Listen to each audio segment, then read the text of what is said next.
தந்தை மகன் தூய ஆவியாரின் பெயராலே ஆமேன். இயேசு கிறிஸ்துவின் அன்புமிக்க சகோதர சகோதரிகளை உங்கள் அனைவருக்கும் கிறிஸ்து இயேசுவின் அன்புகளது வணக்கத்தை தெரிவித்துக் கொள்கின்றேன். இது நற்செய்தி பாகமானது யோவான் நற்செய்தி 6ஆம் அதிகாரம் 1 முதல் 15 முதல் திருவாக்கியங்கள். குறிப்பாக 9வது வாக்கியம். இங்கே சிறுவன் ஒருவன் இருக்கிறான்.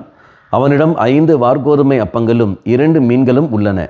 ஆனால் இத்தனை பேருக்கு இவை எப்படி போதும் என்றார். மக்களை, அங்கு நாம் பார்க்கின்றோம், இயேசு அற்புதம் செய்கிறார். 5 அப்பங்களையும் 2 மீன்களும் எடுத்துக்கொண்டு 5000 பேருக்கு கொடுப்பதை நாம் பார்க்கின்றோம்.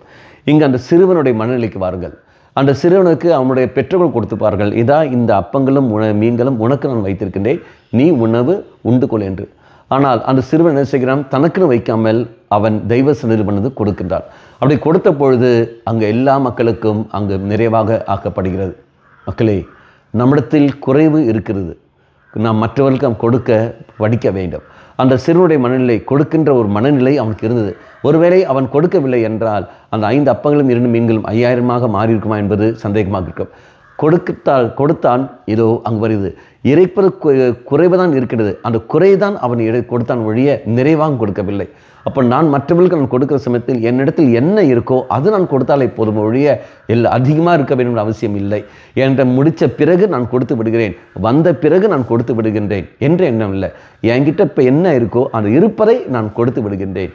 இந்த ஒரு மனநிலை நமக்கு வர வேண்டும். அப்போ இருக்கிறத நமக்கு இறைசனில் நாம் கொடுக்கின்ற பொழுது தெய்வம் அதை கொண்டு பல நன்மைகள் மற்றவர்களுக்கு நம்ம வழியாக இறைவன் செய்வார். ஆக கொடுக்கின்ற மனநிலையை நாம் பெற்றுக்கொள்வோம்.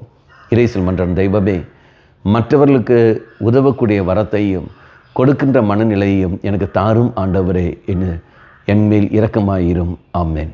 அம்மா மாதாவே, தெய்வ மாதாவே, எங்கள் மாதாவே, என் அன்னையே, விசேஷமாக எங்களுக்காக பரிந்து பேசும். ஆமேன். தந்தை மகன் தூய ஆவியாரின் பெயராலே ஆமேன்.